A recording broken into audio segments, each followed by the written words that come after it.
بسم الله الرحمن الرحيم به نستعين ونهتدي والصلاة والسلام على رسول الله صلى الله عليه وسلم أثر ونقتفي وبه نقتدي أما بعد. Mesdames et messieurs, assalamu alaikum wa rahmatullahi wa barakatuh à toutes et à tous. Le thème de cet après-midi est le marketing visuel. Mais avant de passer à ce sujet, j'aimerais bien faire ce qu'on appelle en fait une petite récapitulation de ce qu'on a fait précédemment. Donc j'ai traité en fait des sujets en fait, qui sont relatifs au marketing. D'abord, le marketing, c'est quoi on a défini le marketing mix, les composants du marketing qui sont le marketing mix. Enfin, il y en a les 4 P's, donc la politique de produit, la politique de prix, la politique de communication et la politique de distribution. Et puis on a un petit peu balayé, si vous me permettez l'expression, en fait, d'autres disciplines qui sont en contact direct avec le process marketing et qui sont le process d'achat chez le consommateur, le process de vente, le merchandising, les techniques de merchandising, ainsi que le marketing olfactif et le marketing en fait, des réseaux sociaux. C'est ce qu'on appelle en fait le fameux UGC, User Generated Content. Et on a fait aussi on a traité aussi un autre thème qui traite qui est en rapport avec le marketing, des online stores, les magazines online.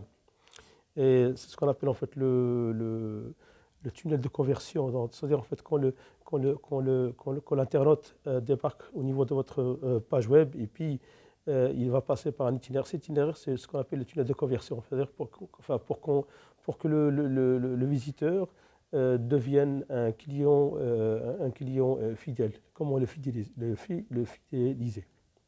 Voilà. Et là, en fait, je dois aussi en fait traiter ce sujet qui est très important, qui est le marketing visuel et qui est pratiquement, c'est une stratégie parmi d'autres au niveau du marketing qui a pour objectif en fait de renforcer en fait la marque de l'entreprise qui met en œuvre plusieurs stratégies dont on a parlé en fait, le merchandising, le merchandising, le marketing olfactif, la publicité, et pour cela en fait elle ne le fait pas de manière comment dirais-je, aléatoire. Non, c'est toujours en se référant à son mix, à son marketing mix. Donc il y a des politiques à suivre, il y a des stratégies donc à mettre en œuvre et en place. Il y a des sites en fait, qui ont derrière tout ça. Bon, là je reviens en fait au marketing visuel. C'est quoi le marketing visuel? Le marketing visuel, donc c'est une stratégie qui utilise les images, les photos, les vidéos et d'autres outils, du contenu multimédia pour renforcer, comme j'ai dit juste là, il y a quelques instants, la marque et communiquer en fait avec votre audience que vous ciblez, donc l'audience ciblée, tout simplement, le segment que vous allez cibler. Alors, donc ce type de stratégie marketing est un outil parmi d'autres, comme je l'ai dit en fait, permettant la représentation de certains sujets, de certains concepts marketing dont l'approche reste très difficile si vous vous basez seulement sur le texte. Donc il y a d'autres outils, ce qu'on appelle en fait l'image à côté du texte. C'est très important. Et je vais vous montrer pourquoi l'image est plus forte que le mot ou que le texte tout à l'heure. Donc cela dit, l'objectif est de communiquer en fait des idées en suscitant en fait des émotions par le biais des liens émotionnels. Donc on crée des liens émotionnels. Les liens, vous vous rappelez en fait, j'ai parlé de ce concept, la création de liens émotionnels. Ça c'est au niveau en fait du cerveau de votre client ou de votre consommateur. L'olfactif, en fait par l'odorat, en fait, on crée des liens émotionnels. On sent par exemple quelque chose d'agréable, puis ça évoque un certain souvenir, donc un lien émotionnel, c'est-à-dire une expérience positive qu'on a vécue quelque part dans une boutique ou dans un magasin. C'est la même chose aussi pour le visuel, donc on crée des liens émotionnels. Dès qu'on voit quelque chose, dès qu'on voit une image, c'est comme si vous avez en fait plusieurs tiroirs au niveau de votre cerveau. Et puis dès que vous sentez quelque chose, ou dès que vous voyez là, le visuel, hein, donc dès que vous voyez donc une image, ça vous renvoie au tiroir X ou Y ou Z, là, et puis vous avez ce qu'on appelle l'image de marque ou l'identité ou la personnalité du produit dont vous avez besoin. Tout cela, en fait, ce sont des éléments sur lesquels joue le marketing visuel. Et croyez-moi, en fait, les entreprises, en fait, je veux dire, qui ont un service marketing, qui travaillent comme il le faut, ils savent de quoi ils parlent et ils appliquent ça de manière scientifique et méthodique. Donc, il ne faut pas ça au hasard. Alors, je reviens, en fait, à une autre partie en fait, de ma session qui est le rôle du visuel et de l'imagerie.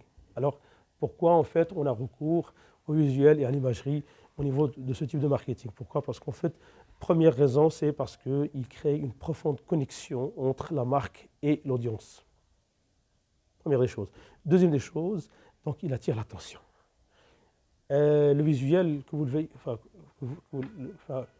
que vous soyez d'accord ou pas d'accord, ça va attirer en fait l'attention. Troisième des choses, en fait, il stimule ou il suscite en fait la curiosité. Même si par exemple vous n'êtes pas curieux, mais dès que vous voyez quelque chose, vous allez vous tourner. Et vous pourriez constater ça au niveau en fait, des annonces publicitaires. Par exemple, quand vous êtes au niveau du tram ou le métro ou le bus, ou juste en fait quand vous êtes en train de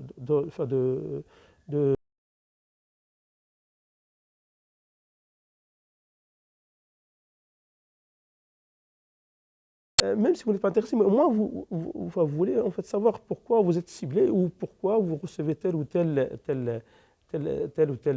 message ou telle photo. Donc tout ça en fait ce sont des choses qui sont étudiées et qui ne sont pas mises au hasard comme ça. Et je pourrais même vous parler en fait ultérieurement en fait je n'aime pas citer de nom comme ça pour ne pas tomber dans l'embarras en fait, de la publicité pour les autres ou pour la critique. Parce que ça se peut que je parle de quelque chose de négatif et puis si on prend, c'est comme si on prend pour quelqu'un qui attaque telle ou telle marque. Donc là, mon but est un but comment dirais-je, est un but académique. C'est pour avoir une idée en fait, sur les sujets et puis pour savoir, le savoir et le savoir et le savoir, tout simplement. C'est ça mon objectif. Donc pas de jugement de valeur, je ne juge pas les marques, je ne juge pas en fait, les personnes et les sociétés. Ce n'est pas mon boulot, ce n'est pas mon job. Alors pour revenir en fait, donc à la troisième raison, c'est la stimulation de la curiosité, comme je l'ai dit en fait. Ça stimule, ça suscite la curiosité en fait, des gens. Quatrièmement, donc, l'illustration des avantages concurrentiels de votre produit. Parce que parfois les mots ne suffisent pas, parce que les mots ne collent pas, si vous permettez l'expression dans la tête. Mais l'image, ça colle. Par exemple, vous défilez une vidéo ou des images, ça montre par exemple, voilà, mon produit, par exemple, mon shampoing fait ceci, cela. Donc, premier avantage, c'est un démêleur, anti-pellicule, il renforce les poils, enfin des choses comme ça. Et on utilise en fait, et puis on utilise en fait l'image. Et l'image, par exemple, une vedette, une star qui a une très belle chevelure, par exemple, c'est une petite expression, pourrait être la meilleure expression ou l'illustration des avantages concurrentiels de votre produit. Voilà, tel ou tel joueur de foot ou acteur utilise un certain shampoing ou un certain parfum. Donc voilà, donc c'est ce qu'on appelle le co-branding, mais bon, ça va dans le sens de l'imagerie et du marketing visuel. Parce que dès que vous voyez tel joueur ou tel acteur, ou telle image, ça vous renvoie à tel produit. C'est direct. Alors, numéro 5, enfin, le rôle, cinquième rôle, ou la cinquième raison pour laquelle en fait, on utilise en fait, le visuel et l'imagerie, c'est donc, la création et le développement de la personnalité du produit. Et pour cela, certaines entreprises dans le domaine en fait, du beverage, les boissons, ou même au niveau de la parfumerie par exemple, et utilisent ce qu'on appelle, ils ont des experts qui font des tests aveugles. Les tests aveugles, c'est-à-dire qu'ils vont utiliser ce qu'on appelle, comment dirais-je, ils vont par exemple engager quelqu'un qui a pour job seulement déguster ou sentir tel ou tel les produits de la concurrence, et puis comme ça pour pouvoir le distinguer en fait, pour pouvoir se distinguer en fait du produit des produits en fait de la concurrence. Donc comme ça pour que votre produit puisse avoir une personnalité indépendante de celle de la concurrence. Il y a même des gens en fait, qui sont payés, très bien payés pour ce job. Leur job, c'est seulement sentir et goûter. Voilà. Et puis, ils sont bien payés. Mais leurs sens sont, en fait, Dieu leur a donné en fait, des sens très, très, très développés. En fait. Alhamdulillah, alhamdulillah. À lui la gloire et puis à lui en fait les louanges et le hamd, parce qu'en fait il nous a en fait donné ces dons-là. Donc parmi ces dons-là, ce sont les sens. Bref, je retourne donc à mon sujet. Alors la sixième raison est aussi c'est l'association du produit à certains symboles, à un certain mode de vie pour établir ce qu'on appelle une image ou une identité de marque. Et pour cela, donc, les exemples sont nombreux. Vous voyez par exemple tel ou tel produit, ça, à votre esprit, ça vous vient par exemple un certain mode de vie, une certaine culture. Donc, je donne seulement des idées, des idées et des concepts, et c'est à vous en fait de faire travailler votre imagination comme ça pour savoir de quoi je parle. Je fais ça de la sorte comme ça pour éviter en fait de citer telle ou telle culture comme ça parce que en fin de compte toutes les cultures je dirais sont égales et en même temps chacun considère que sa culture est la meilleure, son mode de vie, son régime de vie est le meilleur. Mon rôle là, c'est pas de porter du jugement de valeur, dire ce qui est bien, ce qui n'est pas bien. Je dis ce qui existe, voilà, comment on conçoit la chose de manière académique, ni plus ni moins. Bon, comme j'ai dit, en fait, pour la sixième raison ou le sixième rôle d'imagerie, c'est l'association du produit à des symboles, à un certain type de mode de vie pour établir ce qu'on appelle une identité de marque ou une image de marque au niveau des esprits des consommateurs et des clients. Alors, pour les exemples des outils, on a bien sûr les images, les vidéos, les diagrammes et aussi il y a le marketing visuel en fait, de la marque qui utilise en fait certains outils comme le logo par exemple, les fonds et les couleurs de la carte visite, ça aussi ça joue, plus le site web aussi. Donc là en fait, et les flyers par exemple comme moyen de publicité, comme tout élément qui illustre en fait la marque. Vous pouvez remarquer par exemple pour certains types de produits, surtout au niveau du B2B, même le B2C, mais les sorties, moi je le vois beaucoup plus au niveau du B2B. Vous voyez par exemple le site web, il a un certain fond et un certain 2 ou 3 couleurs par exemple.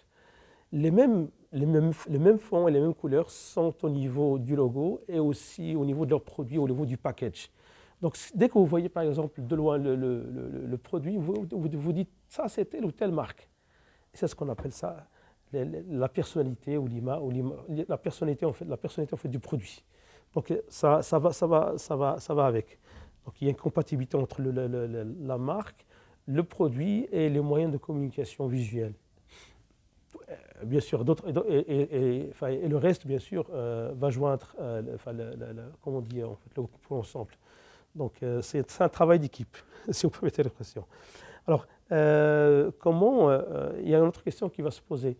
Alors, comment on crée les outils du marketing visuel? La démarche, la méthodologie. Il y en a 7. La première, c'est d'abord on réfléchit très bien sur le message à communiquer. Il y a une deep reflection, c'est-à-dire en fait une réflexion très profonde. Deuxièmement, donc on choisit avec soin le fond et les couleurs de la marque. Troisième recommandation, c'est la compatibilité, comme je l'ai dit tout à l'heure, tout de suite, juste il y a quelques secondes, la compatibilité entre la marque, le logo et le site web et les autres outils. Donc, je dis en fait, c'est comme un travail d'équipe. Les autres éléments doivent adhérer à une certaine conduite, à un certain système, un certain régime. Quatrième recommandation, ça doit être simple.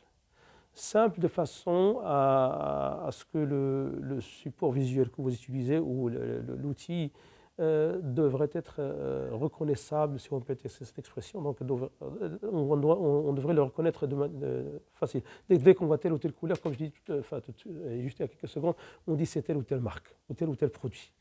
Et il y a des produits, par exemple, dès que vous voyez par exemple la griffe, ou dès que vous voyez les couleurs, vous vous dites ça se peut que ça soit telle ou telle marque. Mais dès que vous vous approchez, vous dites ah, c'est la marque. C'est la marque à laquelle j'ai réfléchi il y a quelques secondes. Et c'est sur ça que les marketeurs ou les mercaticiens jouent sur cet élément-là. Alors, cinquième recommandation, c'est réfléchir sur le segment et la cible, c'est-à-dire votre audience que vous allez cibler. Donc, et on doit toujours se référer à son marketing mix. C'est-à-dire, en fait, si vous allez cibler une niche ou une masse, s'il s'agit d'une niche, il y a des moyens de communication percutants et qui vont droit au but. Et aussi la masse, il y a d'autres outils qui sont très utiles. Donc c'est à vous de voir. C'est à vous de voir en fait votre segment. Et tout cela en fait dépend en fait d'un autre élément du mix qui est en fait le produit. Il est comment? Est-ce que c'est un produit de masse ou un produit de niche? Donc la stratégie marketing là, comme je l'ai dit en fait, devrait être bien ficelée. Et on doit toujours se référer donc au marketing mix, les éléments du mix. Ce sont les éléments de départ et de retour, bien sûr, on doit y revenir comme ça quand on réfléchit sur des stratégies marketing, que ce soit au niveau de l'olfactif, que ce soit au niveau du merchandising, que ce soit au niveau du marketing visuel, le thème dont je vous parle actuellement, maintenant. Donc, toujours un conseil, au niveau du marketing, toujours le départ et le retour. C'est le point de départ, le point de retour auquel on se réfère et on revient, c'est le marketing. The 4 P's, price, product, promotion and placement. Donc, produit, prix, distribution et communication. Voilà, tout simplement. Alors, on était au niveau de cinquième recommandation. Là, je passe au niveau de la sixième recommandation, la sixième technique. Ça va avec la cinquième recommandation, c'est-à-dire en fait, on doit définir l'identité, l'image de marque. Identité et l'image de marque. Donc, comme je l'ai dit, en fait, chaque marque ou chaque produit a une marque. Et chaque marque a une identité, une image au niveau des esprits de consommateurs que vous allez créer vous-même ou que ça va se faire créer de manière spontanée. Donc mais il vaut mieux que vous maîtrisiez en fait la chose, comme ça pour qu'il n'y ait pas de dérive. Vous voyez, je vous dis, une fois, je me rappelle très bien d'une marque de couches. C'était au niveau, ça appartient à une grande entreprise. Bon, on va un petit, ça va avec le visuel aussi, mais on va un petit peu sortir en fait du sujet. Alors cette entreprise, elle est connue, elle est célèbre. Elle est connue partout dans le monde. En fait, elle a des filiales partout dans le monde. C'est une multinationale. Elle a commis une erreur, je dirais pas fatale, mais bon, ça pourrait arriver. Il y avait une marque de couches. Alors, cette marque de couches porte une marque, un label. Et ce label-là, il est international. Mais il n'a pas été adapté à la culture moscovite, c'est-à-dire de Moscou en Russie. Pourquoi? Parce qu'en fait, la marque de couches porte une marque et la signification russe, ça donne quelque chose de pas bien. Imaginez par exemple une bonne femme vient pour acheter des couches et puis elle voit qu'elle est en train de se faire insulter par la marque elle-même. Donc ça, c'est le visuel, le texte. Tous unis contre la femme. Alors la pauvre femme, elle se sauve et puis elle ne dit même pas la raison pour laquelle elle laisse tomber le produit. Et ça leur a pris, je ne sais pas combien de temps, mais peut-être plus d'1 année. Et ça nous a été dit par la directrice marketing en fait, de la boîte quand j'étais encore étudiant à la fac. Et jusqu'à présent, en fait, je me rappelle en fait, de cet exemple. C'est un exemple qui est percutant parce que et ça rentre en fait dans le cadre dans le cadre de la démarche marketing international. Think global, act local. C'est ce qu'on appelle le marketing glocal, global and local at the same time. Et en fait, être global au niveau de la pensée, avoir une pensée globale et puis agir de manière locale. C'est-à-dire adapter votre pensée globale à la réalité locale du pays ou de la région. Et c'est ce qui n'a pas été pris en considération quand cette entreprise donc, a voulu commercialiser en fait son produit au niveau de la Russie. Donc, ils n'ont pas pris en compte la culture. Et un élément qui est très important, qui est la langue russe. Et surtout, en fait, je crois que ce mot-là ne veut pas dire quelque chose de grossier en russe. Mais bon, je crois en langue russe moscovite, ça veut dire local, c'était un gros mot. Donc pour la bonne dame, dès qu'elle voit ça, elle laisse tomber en fait les couches et puis elle part, elle va ailleurs. Donc je reviens en fait à la technique, sixième technique, donc définir l'identité et l'image de marque. Il y a aussi en fait le style de vie, le mode de vie. Si par exemple votre produit fait appel à l'union, à la famille, ou par exemple à l'individualisme, ou par exemple au succès, tout ça, ce sont des valeurs que votre produit ou votre marque va révéler tout ça en fait de manière inconsciente. Donc dès que je vois tel ou tel, par exemple, dès que je vois tel ou tel produit, ça c'est un symbole de force. De réussite, de succès. Ça, c'est un ensemble de réunions, de familles. Et les campagnes publicitaires, ils ont pour rôle ça. Et le visuel, il a pour rôle ça. Comme je dis, c'est un travail d'équipe. Et avec le temps, en fait, comment dire, c'est comme une opération d'ancrage, l'ancrage de l'esprit du consommateur par le biais du visuel. Et là, en fait, je vais vous dire tout de suite pourquoi le visuel est très fort. Alors, donc, on définit l'identité et l'image de marque. Et puis, la septième recommandation, si vous vous rappelez très bien, en fait, c'est l'UGC, le User Generated Content. Vous vous rappelez très bien que j'ai fait une vidéo sur cela. C'est le contenu donc, généré par ou créé par les utilisateurs en fait, des plateformes, des réseaux sociaux, comme le Google+, Facebook, YouTube, Twitter, ou actuellement aussi X. Donc, par exemple, dès qu'ils voient quelque chose dès qu'ils passent par une expérience qui est agréable, ils filment par exemple une paire de baskets qu'ils viennent d'acheter, et puis ça apporte bien sûr une marque, la paire de baskets.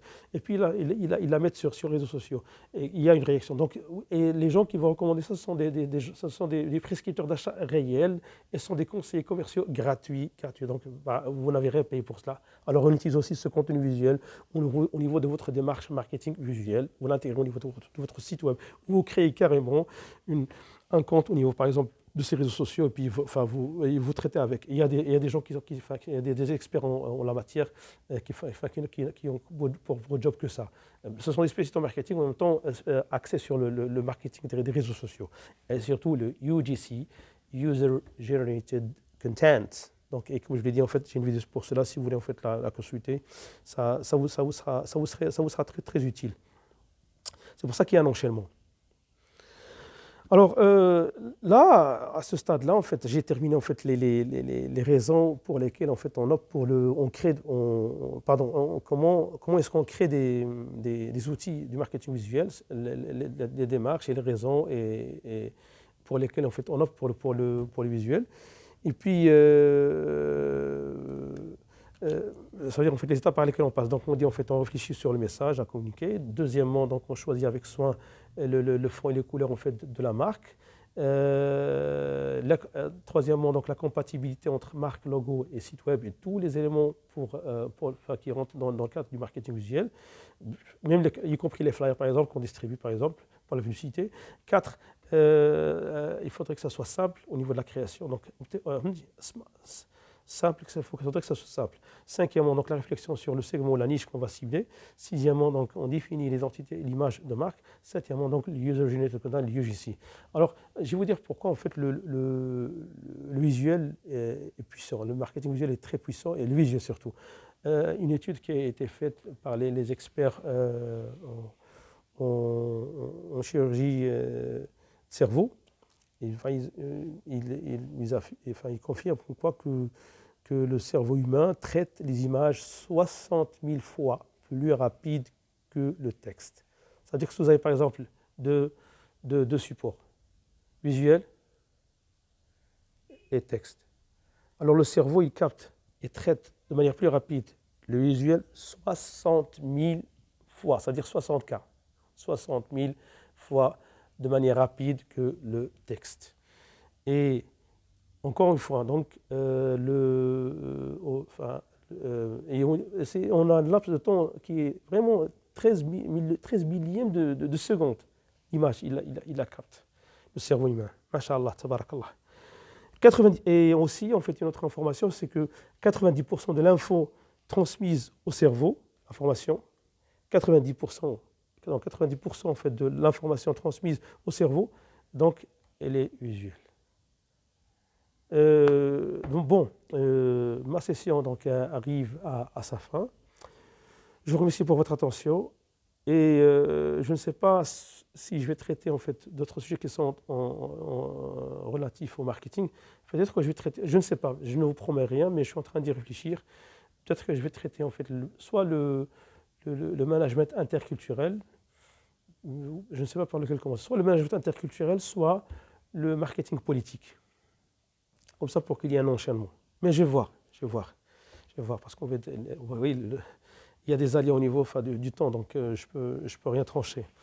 Mais je vais voir. Alors, je vous remercie, et puis comme à l'accoutumée, donc je cite les deux versets coraniques. Le premier, Ala bi dhikrillahi tatma'innul qulub. Le deuxième, wa qul i'malu fasayara a'malakum wa rasuluhu mu'minun wa saturadduna ila 'ilmi ghaybi wash-shahadati fa nabbi'ukum bima kuntum ta'malun. Merci, assalamu alaikum wa rahmatullahi wa barakatuh.